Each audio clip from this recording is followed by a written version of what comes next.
A Bienal Internacional de Curitiba inova este ano e abre espaços para outros tipos de manifestações artísticas num espaço público. Além de expor obras em ruas e performances, atividades literárias estão na programação. A gente fala sobre o assunto com o curador do grupo de literatura, Ricardo Corona, nosso entrevistado. Boa tarde, Ricardo, tudo bem? Boa tarde, tudo bem. Bom, então a Bienal tem uma série de atividades. Vamos falar especificamente sobre a literatura, que é o grupo que você está coordenando, né? Quais as inovações deste ano, Ricardo?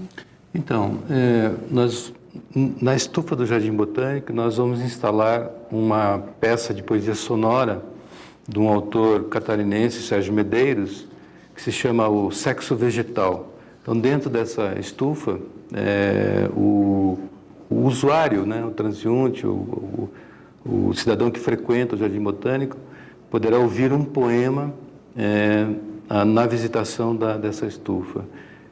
E, além do mais, lançaremos uma antologia em outubro com 42 autores, 42 poemas, chamada Fantasma Civil. Bom, vamos derivar um pouquinho mais aqui. Então, antes do sexo, da instalação sonora do sexo vegetal, a ideia, então, é ativar aí as pessoas a refletirem, né? Vão estar circulando pela estufa do Jardim Botânico e ouvindo diferentes citações, nome dos autores também. Qual é a ideia dessa instalação, Ricardo?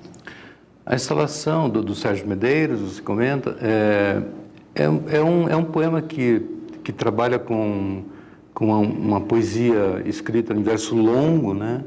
E é um poema que também menciona o desenvolvimento de plantas, né? Uma ideia de que todas essas plantas estão sempre em movimento, estão se desenvolvendo.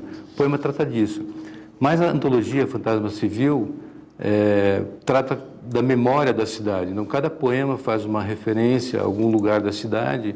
E a Helena Borges, que foi quem fez o projeto gráfico do livro, capturou imagens via Google desses lugares, vamos dizer assim, que o poema menciona. Então, na antologia aparece sempre uma imagem afetiva da cidade. Aqui a gente tem um exemplo, mas esta imagem aqui, ela foi derivada, então, deste poema aqui que está no verso, né, Isso, Ricardo? A partir do poema que se baseou a imagem. Exatamente, a partir do poema que faz uma referência afetiva à cidade, é que surge a imagem, né? Neste poema específico que nós estamos mostrando aqui, Lindsay Lugny. Lindsay Rocha. Esse poema da Lindsay trabalha, por exemplo, com o lusco-fusco, né, na cidade, um horário no final da tarde, onde o poema sugere que algum motorista está no seu trajeto cotidiano. Então, nós capturamos uma imagem via Google que dá uma dimensão assim de trânsito, de um horário tal, né?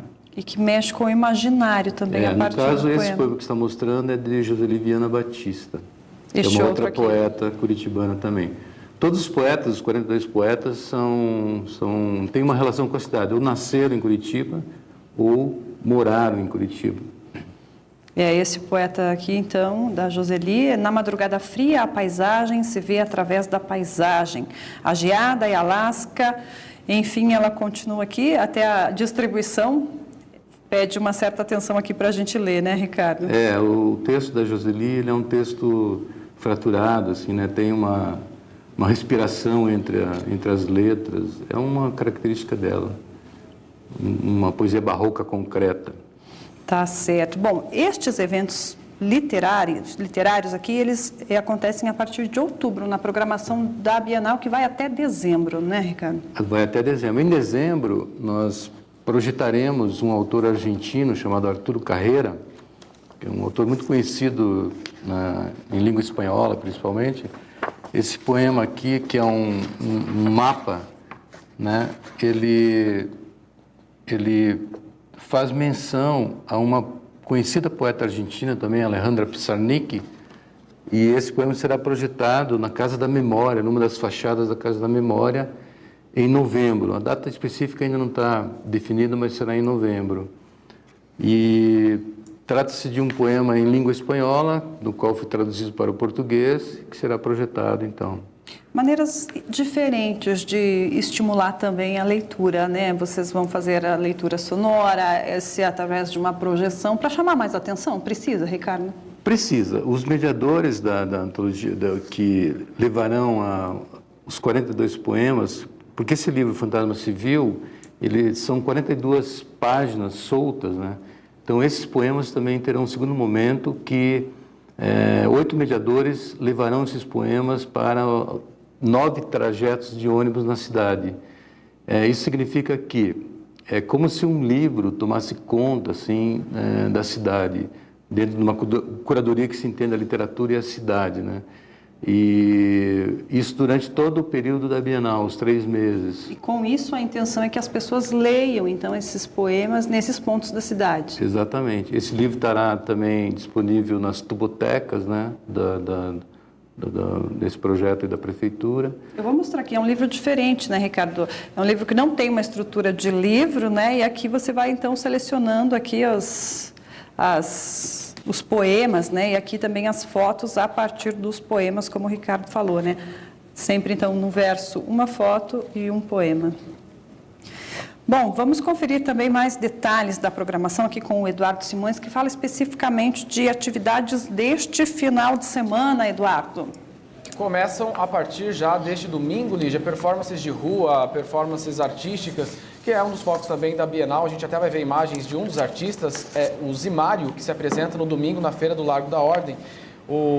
A Bienal recebe esse ano mais de 150 artistas dos 5 continentes e também que vão ocupar mais de 100 espaços públicos de Curitiba, mais de 100 espaços no total aqui na cidade. Então, você não se assuste se por acaso se deparar com um rapaz tomando banho, por exemplo, em um espaço público, como está fazendo o Zimário aí nessas imagens, para demonstrar de maneira obsessiva, compulsiva, a busca da sociedade por limpeza, né? Mesmo essa busca obsessiva mesmo faz referência aí a medos, fobias e ansiedades da sociedade contemporânea. Ele que tem também como referência aquela pandemia de gripe H1N1, quando todo mundo se lembra, houve lugares fechados, enfim, a população ficou bastante preocupada com essa situação.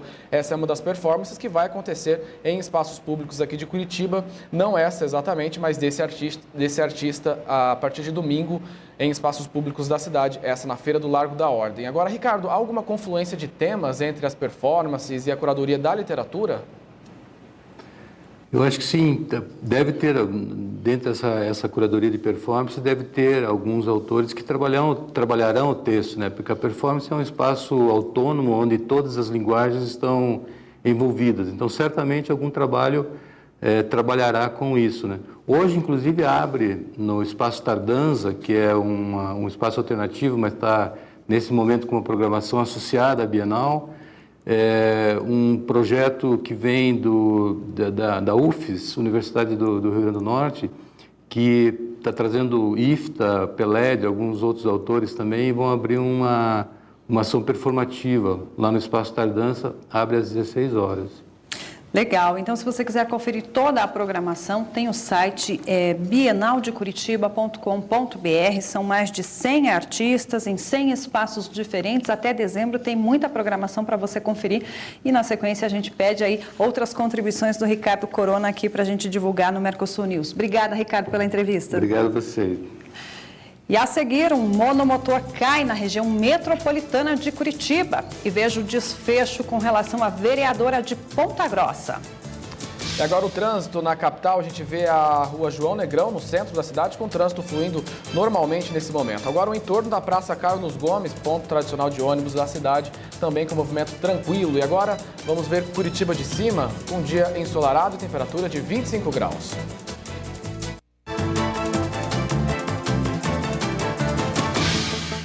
Temos informações importantes aqui no noticiário online, Eduardo. A vereadora de Ponta Grossa, Ana Maria de Oleben, que era do PT, mas estava sem partido, pediu renúncia do cargo agora há pouco, no final da manhã. Foi poucos minutos antes do início da sessão extraordinária que poderia definir pela cassação da parlamentar. O advogado dela entregou uma carta à Câmara Municipal informando esse anúncio. Há 8 meses, a Câmara investiga o caso da vereadora acusada de forjar o próprio sequestro na cerimônia de posse do dia 1º de janeiro desse ano. Fora da Câmara Municipal, Lígia, o episódio ainda passou pela Polícia Civil. Os investigadores concluíram concluíram que a vereadora forjou mesmo o próprio sequestro e a justiça impôs algumas penas alternativas para que ela cumpra em liberdade essa pena, enfim, o crime que ela cometeu por forjar falsa comunicação de crime e também fraude processual. E um avião monomotor pilotado por Jorge Luiz Estocco, de 59 anos, caiu na manhã de hoje em uma garagem na cidade de Campo Largo, na região metropolitana de Curitiba. Estocco, o piloto que estava sozinho no avião, não resistiu aos ferimentos e morreu a caminho do hospital. De acordo com o tenente do Corpo de Bombeiros, Nicolas Caneco, não houve feridos no acidente, além dessa morte registrada. O tenente disse que o piloto pediu desculpas pelo acidente enquanto era socorrido. A Infraero e a criminalística vão investigar as causas desse acidente de avião. Lígia. Obrigada, Eduardo. E desde 2009, as vendas de imóveis no Paraná aumentaram em mais de 100%. O aquecimento do setor pode ser notado com a oferta do mercado. Uma feira reúne em Curitiba opções que variam de R$ 150 mil a 14 milhões de reais. As casas e apartamentos novos em Curitiba registraram alta de 0,8% desde julho do ano passado. O metro quadrado mais barato custa R$ 5.072. O preço sobe com a menor distância do centro da cidade ou em regiões nobres. Até 2008 eram entregues em Curitiba uma média de 10 imóveis por ano. Hoje são 20 mil a cada 12 meses, um aumento de 100%. Os mais procurados são de 75 a 80 metros quadrados, preço de 250 a 400 mil reais.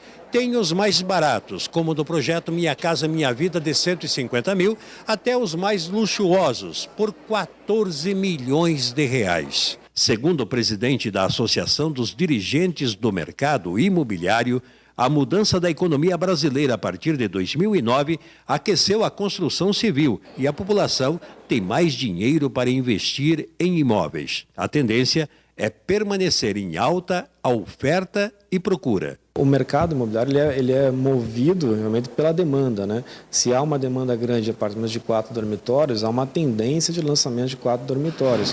O mercado imobiliário acaba muito indo na necessidade do cliente, né? O imóvel novo mais barato é este com 48 metros quadrados. 2 quartos, sala, cozinha e banheiro.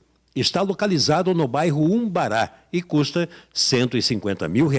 São unidades habitacionais populares, né, que são entregues com cerâmica no banheiro, cerâmica na cozinha, e o piso, o acabamento é por conta do cliente. A gerente comercial Bianca Cacilha explica a diferença de um imóvel de R$ 150 mil na periferia de Curitiba com este com vista do Parque Barigüi por 14 milhões de reais. Claro que o cliente que comprar um apartamento como esse, ele tem muito menos vizinhos. Então, por exemplo, esse edifício ele vai ter em torno de 30 apartamentos só. Então, isso também lembra quase que um condomínio fechado, com poucas casas, né? Então, é um conceito de mais exclusividade. Você tem menos pessoas morando num único espaço e muito mais privacidade, porque, por exemplo, o elevador é um elevador que sai já dentro do apartamento. Então, é uma área de uma boa casa, né, em geral. Suspensas porque é o tamanho de uma residência, mas tem a vista de um apartamento. Muito boa casa, né? Por 14 milhões de reais. E a feira de imóveis acontece no Centro de Exposições do Parque Barigüi até o próximo domingo. Vamos conferir como fica o tempo.